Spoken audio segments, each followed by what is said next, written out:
This is the day of tryouts for our annual swimming meet at the Lawndale Community Club. And it's a special day for one of the boys because he's proving something that happens all the time. He's proving that you can overcome a handicap so completely that you climb right to the top. Oh, Bill hasn't won yet, but he has qualified to swim in the finals. So it is a special day for him. It's rather a special day for me, too. You see, I've been coaching Bill, and I feel I had a part in making him one of our best swimmers. But I said something about a handicap, didn't I? Well, there was a time when Bill was severely handicapped as far as swimming goes. He used to visit the pool once in a while, but it was the same story every time.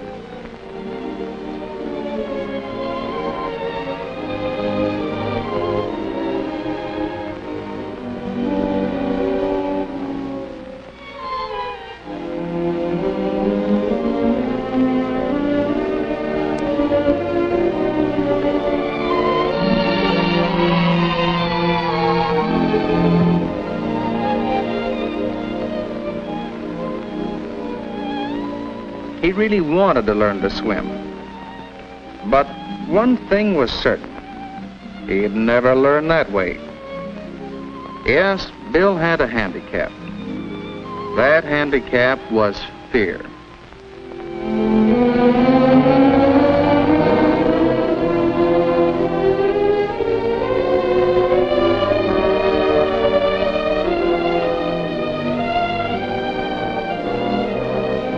At first, Bill's friends used to ask him to join in the fun. Hey, Bill, come on in. But no, it was no use. They forgot Bill was there. But Bill couldn't forget himself. He kept thinking and worrying. Think I'm a coward, do they? Well, maybe I am. If only I weren't so afraid. I could learn to swim. I could have fun like that. Get it! No! What did you do that for?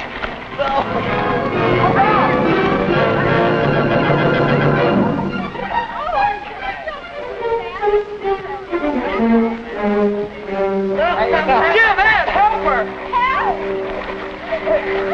Hey, what's the matter? Just Janet. What is Janet? What is it?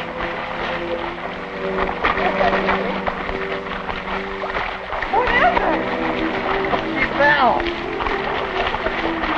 Janet, are you all right? Are you all right? What's the matter, Janet? She's fallen out the window. Sure you're okay? Sure. I'm a coward. Afraid of the water. Afraid to jump in and help somebody. Well, they're not cowards. Ed or Jim. Or Janet either.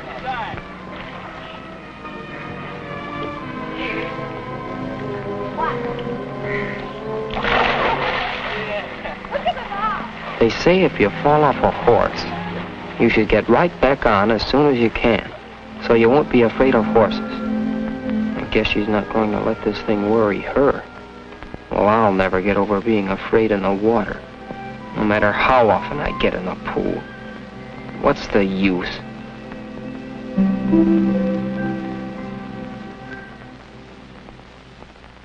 Just wasting my time trying to swim. I'll never learn. I'll never get over being afraid. Huh.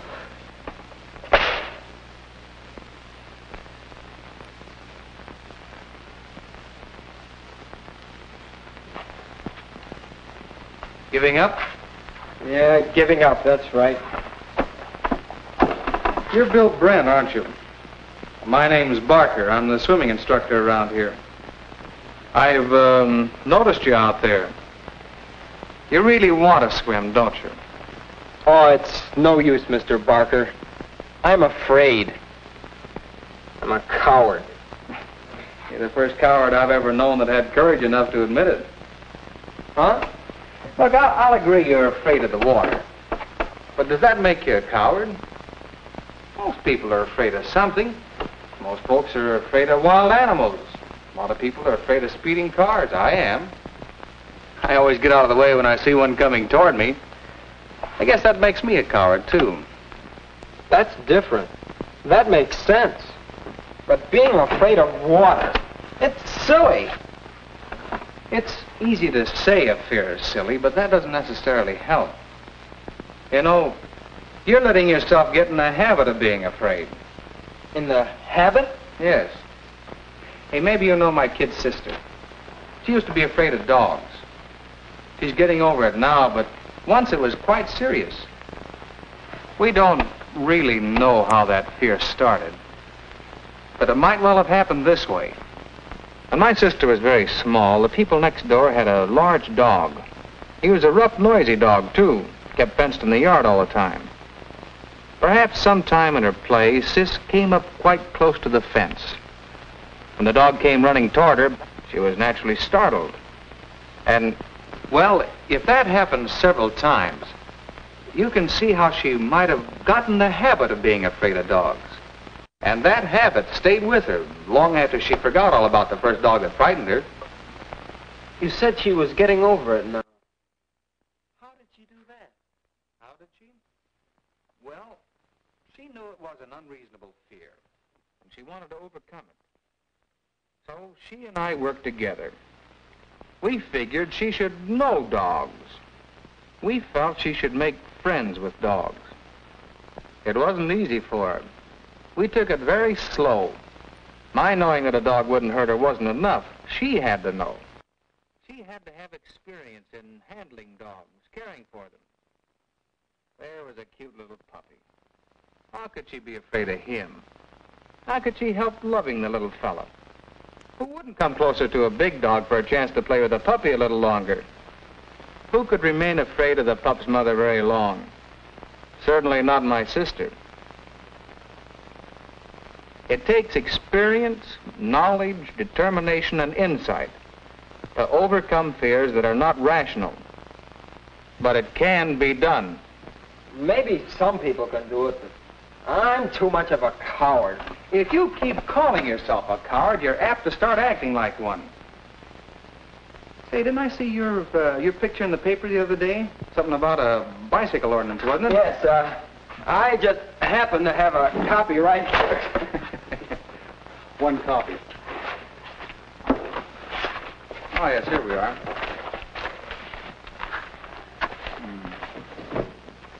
You deserve to be proud of yourself. Student defends bicycle ordinance. The paper doesn't give many details. Tell me about this. Well, you know about the new ordinance to keep bicycles off the sidewalks. Mm-hmm. It's really an important safety measure. But a lot of the kids didn't like it, and they held this protest meeting. Some of us thought it was a good ordinance, and I went to the meeting and said so.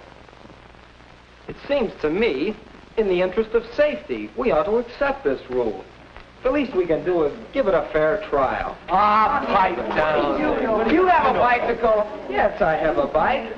But when I'm walking on a sidewalk, I like to feel safe. So I'm willing to ride my bike in the street. Yeah, but what about on the trail? I don't see what difference it makes. Good going, Bill. You told him. Do you agree with me? Sure. Well, get up and say so. No. Go ahead. No. Come on.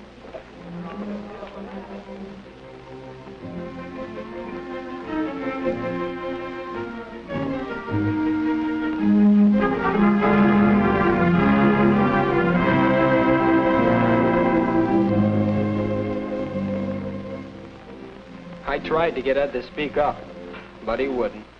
And the kids are still all steamed up. I don't know. The courage of your convictions. Huh? About Ed. You said he wouldn't speak up even though he agreed with you. Would you say he was afraid? Afraid? Well, I guess. But that can't be. Ed helped Janet today when she stumbled into the water. He's no coward. The other day you stood up for what you thought right against opposition, so you're no coward. You showed what we call moral courage. Well, maybe. Maybe I'm just a part-time coward in the water. That's where I'd like to help. You want to learn how to swim. Well, Come on, then. Let's get started. That day, Bill started overcoming his fear. He was in the habit of being afraid. So the important thing was to get him in the habit of not being afraid.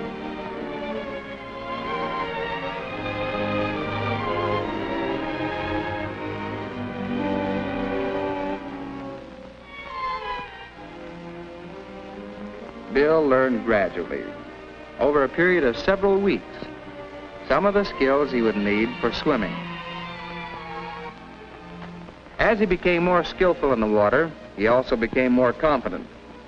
He was ready to try actions that would have frightened him before, because now he knew he could always right himself in the water, and so needn't fear drowning.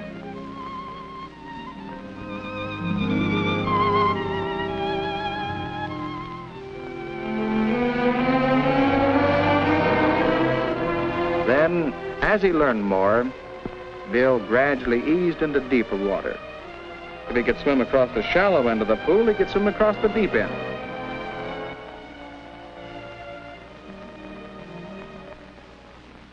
And, of course, the better he could swim, the less Bill feared the water. And he overcame his habit of fear. He became confident. And so today is a special day for Bill. He did overcome his handicap, and very well, too. Whether or not he wins in the swimming meet, he has proved to himself and to others that he is not a coward. Well, we all have little fears which hamper us. We should take a tip from Bill. Our lives can be richer, happier, if we overcome our fears.